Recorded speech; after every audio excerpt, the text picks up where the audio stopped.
tiene dos tipos de movimientos, uno primario y otro secundario, y los dos los dos se dan por la presencia de alimento a nivel del esófago. Entonces, al haber una alteración en la motilidad, ¿qué ocurre? Va a haber una dilatación del esófago y acúmulo de alimento en él. Recuerden que las causas más comunes son congénito o adquirido. Hay una técnica muy bien descrita, que es la cardioplastía esófago-diafragmática para pacientes con megaesófago congénito canino. Cada vez la practicamos más. O cuando es adquirido, puede ser primario, que es de origen idiopático, o secundario, en donde tenemos una serie de patologías, como es el caso del hipoadrenocorticismo o el hipotiroidismo, donde se cree que puede haber un tipo de asociación. Recuerden que el megaesófago idiopático canino es el que se presenta en animales adultos, se presenta de forma espontánea, son más susceptibles los perros de raza grande, el rango etario es muy amplio, es una patología de mal pronóstico. Realmente el perro no se va a morir como consecuencia del megaesófago a menos que desarrolle una bronconeumonía por aspiración, pero es una patología que disminuye la calidad de vida del individuo y del amo de la mascota. Es de mal pronóstico y básicamente se considera que puede ser por un trastorno de la inervación esofágica. Entonces se diagnostica o se puede diagnosticar con una radiografía simple, en donde vemos la dilatación del esófago en pacientes que tienen signos compatibles con la enfermedad. Aquí ven la dilatación esofágica, en donde está dilatado con aire. Pueden utilizar medio contraste, pero si llegan a hacer esto, tienen que tener mucho cuidado, en donde el paciente tiene que estar por lo menos 10 a 15 minutos en bipidestación para que pase el vario hacia el estómago, ya que si el paciente llega a regurgitar y llega a broncoaspirar, ese medio de contraste puede llegar a producir cambios muy severos a nivel de los bronquios. Normalmente se habla, o algo importante de tener en cuenta, es que el 26% de los pacientes con megaesófago idiopático pueden tener miastenia gravis. Y eso es supremamente importante tener en cuenta. ¿Por qué razón? Porque en medicina humana la miastenia gravis producía un 25% de mortalidad. Igual, digamos, tal vez porcentajes mayores tenemos en medicina veterinaria. Y se cree que la miastenia gravis tiene una asociación muy cercana al megaesófago idiopático canino, donde la miastenia gravis congénita no es muy frecuente, la adquirida sí, y puede ser generalizada o focalizada. En ambos, la característica ¿cuál es? El megaesófago, aquí se le dejaron las pilas al puntero, el megaesófago es muy común en ambas. Algo importante es que en la focalizada puede haber debilidad muscular de los músculos, de los nervios y músculos del esófago, de la faringe o de los faciales. Entonces estos animales pueden llegar a tener historias de disfagia e incluso pueden cambiar el tono de su voz, como lo decía Sheila tal vez ayer. Y algo importante por lo cual está acá esta enfermedad es que en un estudio de 29 perros hipotiroides, 4 tenían megaesófago y solo uno mejoró los signos cuando se trató con hormona tiroidea. Sin embargo, en los 4 perros los signos radiográficos de megaesófago persistieron. ¿Por qué hago esta anotación? Yo veo muchos pacientes de remisión y muchos pacientes, bien sea con megaesófago, parálisis laringe, llegan con diagnóstico de hipotiroidismo. El hipotiroidismo es para tratar la enfermedad, más no este tipo de signos en donde se cree que pueden ser como consecuencia de trastornos inmunomediados que se dan de forma común entre las dos enfermedades. Con creo, por favor. Este paciente, bueno, no me acuerdo cómo se llama, es un paciente Max, es un de Plaza Abso, el cual, ¿qué le ven ustedes de extraño? Miren el miembro anterior derecho. ¿Qué ven en este paciente en el miembro anterior derecho? Ese paciente había sido operado tal vez unos 2 años por nosotros, o mejor dicho, lo había operado de una hernia discal extrusiva. Es un paciente que entró con ausencia de sensibilidad profunda quirófano. Del lado de ella, cualquier cosa que le ve está inmediatamente alerta. Y este paciente presentó con 12 horas de anticipación espacio esto. Y básicamente, si ustedes se dan cuenta, tiene un movimiento hipermétrico en el miembro anterior derecho. Es decir, recuerden que hablamos de que la hipermetría es una manifestación de enfermedad cerebral. Entonces, los accidentes cerebrovasculares pueden ser isquémicos, los isquémicos pueden ser globales o focales, y pueden ser lagunares o territoriales. Estos son los que afectan los vasos pequeños y estos son los que afectan los vasos grandes. Entonces, a este paciente se le hizo una resonancia magnética en donde se ve una zona hiperintensa en T2, zona hiperintensa en T2, y esta es una zona en FLAIR levemente hiperintensa, y este es un T1 en donde no hubo captación del medio de contraste. O sea que esta imagen es muy sugestiva con cambios de accidente cerebrovascular. Esta resonancia se hizo tal vez a las 24 horas después de que el paciente se presentó a consulta.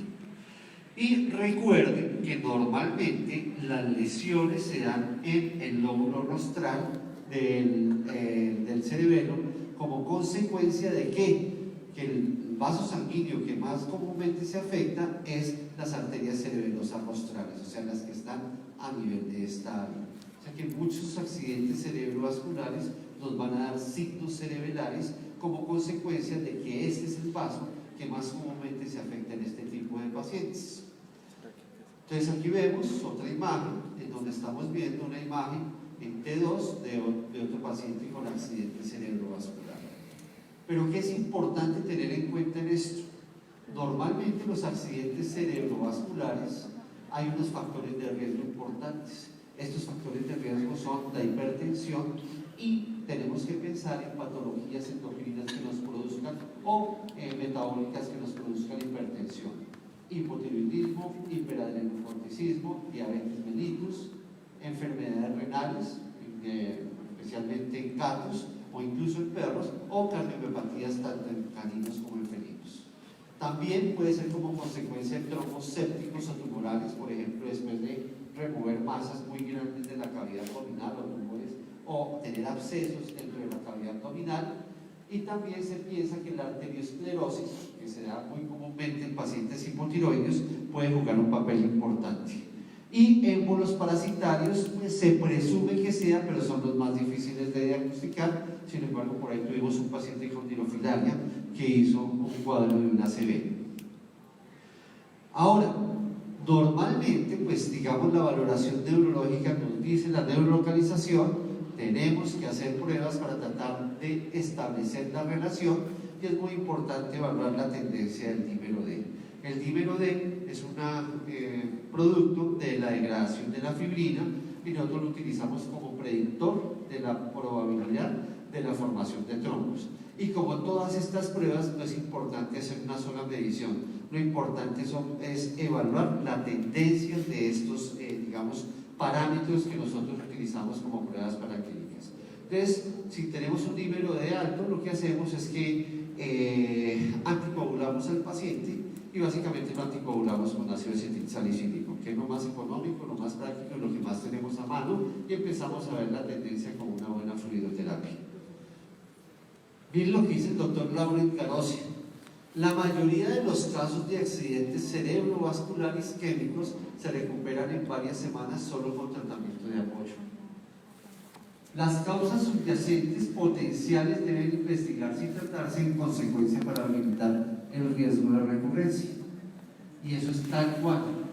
Ahora, nosotros tenemos diferentes formas intrahospitalarias de poder medir las presiones. Entonces, digamos, existe este equipo, si quieres me le puedes poner un video acá, por favor, en donde la ventaja de este equipo, pues digamos, es portátil, fácil de utilizar a nivel hospitalario, puede utilizarse desde la jaula del paciente y nos puede permitir evaluar digamos, las presiones en estos pacientes. También podemos ver el fondo de ojo, en donde podemos ver si hay tortuosidad de los vasos sanguíneos, nos pueden estar dando indicación de hipertensión. Hemorragia puede ser por hipertensión o por coagulopatía, o también podemos evaluar la papila óptica, en donde si está edema o hay edema alrededor de la papila óptica, podríamos estar pensando en un aumento en la presión intracraneal.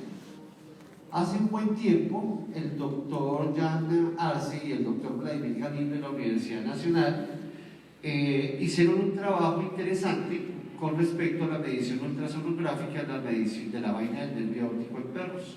Eso fue hecho en la clínica veterinaria de los perros de la Universidad Nacional en Bogotá, Colombia, y el doctor Silva, Nicolás, básicamente lo ha venido implementando y realmente nosotros también lo hemos venido implementando y realmente es de bastante utilidad.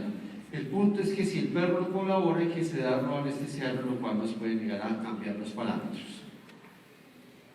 Ahora, ¿qué tan importante es la valoración y suplementación de hormona tiroides en los pacientes neurológicos? Es muy importante. ¿Por qué? Recuerden que el fenobarbital tiende a disminuir los valores de hormona tiroidea.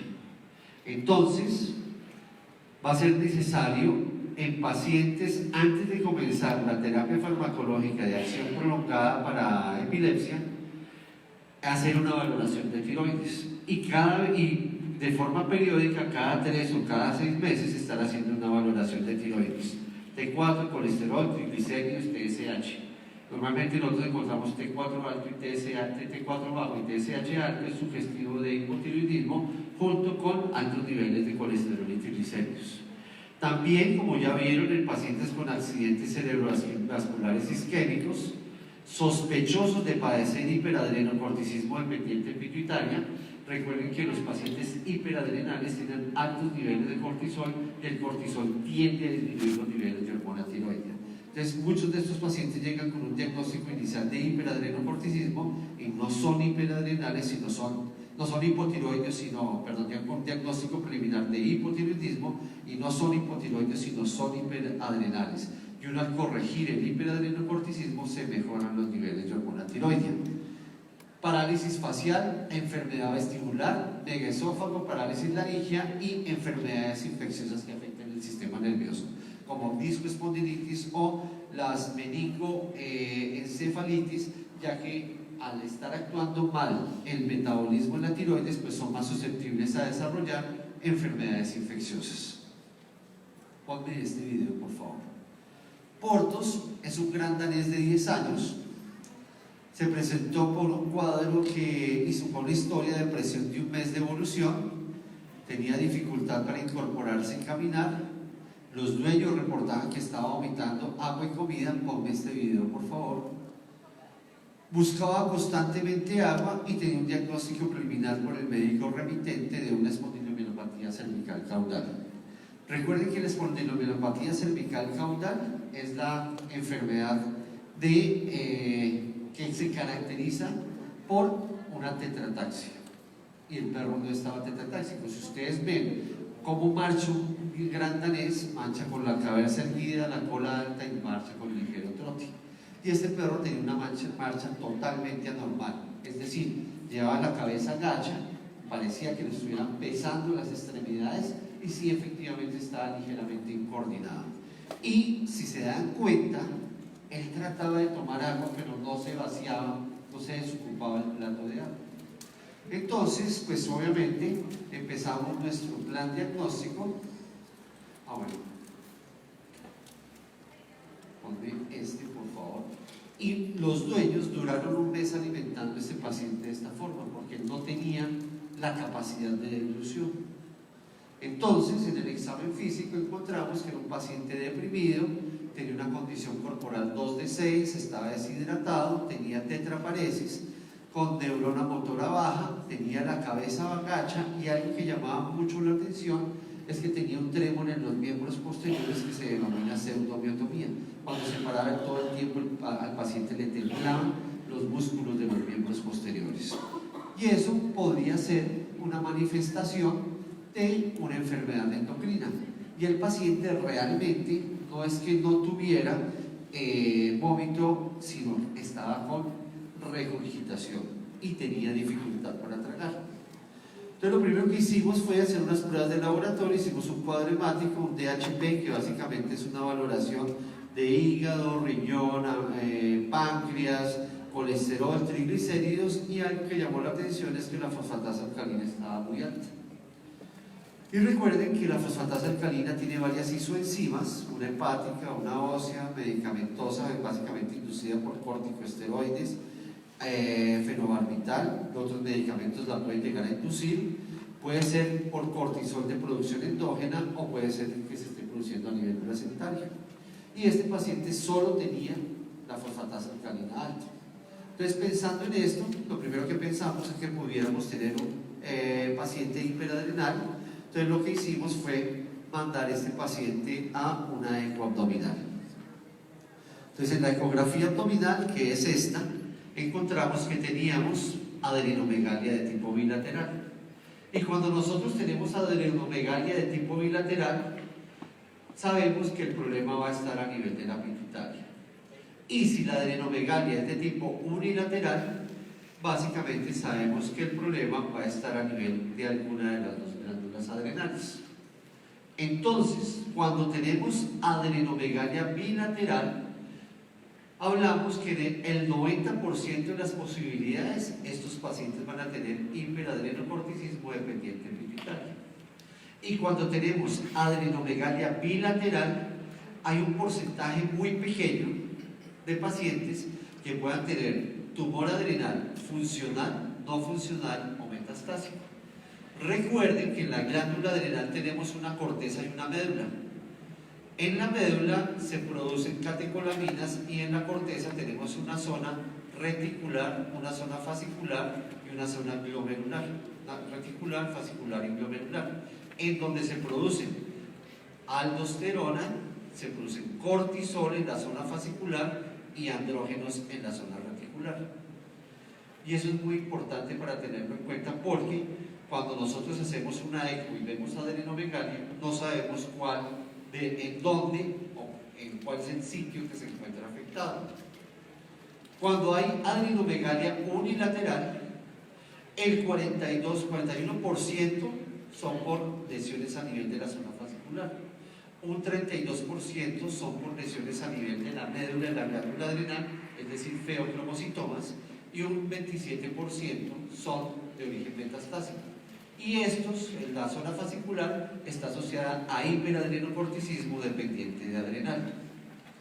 Entonces, en este paciente teníamos una adenomegalia bilateral sugestiva de un hiperadrenocorticismo dependiente pituitario.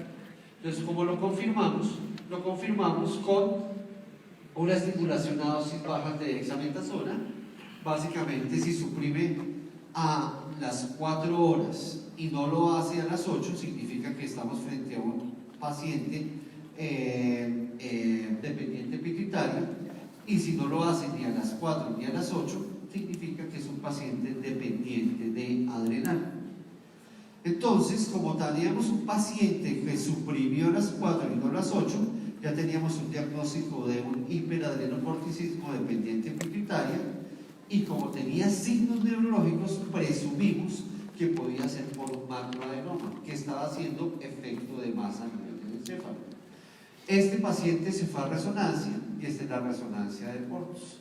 Tenía un macro, esta es una resonancia axial en T2, en donde se ve una zona hiperintensa a nivel de la silla turca. ¿Por qué está esta imagen? Normalmente un parámetro que por lo menos se cree o se presume que puede llegar a ser de utilidad es que cuando se aleja mucho de la línea media, las masas a nivel de la pituitaria no son adenomas o no son carcinomas, sino pueden llegar a ser meningiomas, porque también se han descrito los meningiomas a nivel de la silla turca, como el caso de este paciente. Entonces, este paciente se empezó a tratar con trilostano porque era un tumor endocrinológicamente activo.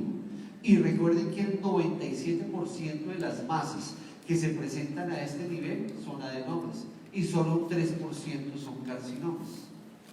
Y la única forma en que lo puedo hacer es o cuando el animal muera o por histopatología haciendo un abordaje transesfenoidal. Pero el paciente no evolucionó favorablemente. Entonces, ¿cuál es la herramienta o la posibilidad que tenemos? Es irradiarlo. Nosotros irradiamos pacientes en Bogotá, no los irradiamos en la clínica Doble, tenemos un convenio con una clínica humana y nos da el chance de poderlos irradiar. Es un proceso logístico un poco complejo, pero es bastante útil, ya que normalmente los pacientes se les tiene que hacer este tipo de máscara para saber por dónde van a entrar las coordenadas. Normalmente lo que utilizamos, se hace una planificación de la superposición de las imágenes con resonancia y tomografía, porque dentro del protocolo del tratamiento hacemos una tomografía previa y se delimitan las coordenadas del sitio irradiar. Y por ejemplo, para los tumores de pituitaria funcionan bastante bien. Y utilizamos este equipo de 60.000 kilovatios, el cual va girando alrededor del paciente y va irradiando el tejido tumoral, previa planificación hecha por el físico nuclear. Ahora, si estamos frente, entonces digamos, este paciente es un paciente que se irradió, vivió relativamente, entre comillas, bien por un periodo corto de tiempo, porque no nos generó la expectativa que queríamos, porque era una masa bastante grande, pero es una alternativa que podemos dar a este tipo de pacientes. Ahora, ¿qué pasa con los pacientes con hiperadrenocorticismo dependiente de adrenal? Recuerden que el 50% son adenomas y el 50% son carcinomas. Y hay un porcentaje que puede afectar la médula de la glándula adrenal, que son los feocromocitomas. Y los feocromocitomas producen hipertensión. Y la hipertensión puede ser un factor de riesgo para los ACV. Igual los pacientes hiperadrenales también están en riesgo de sufrir accidentes cerebrovasculares.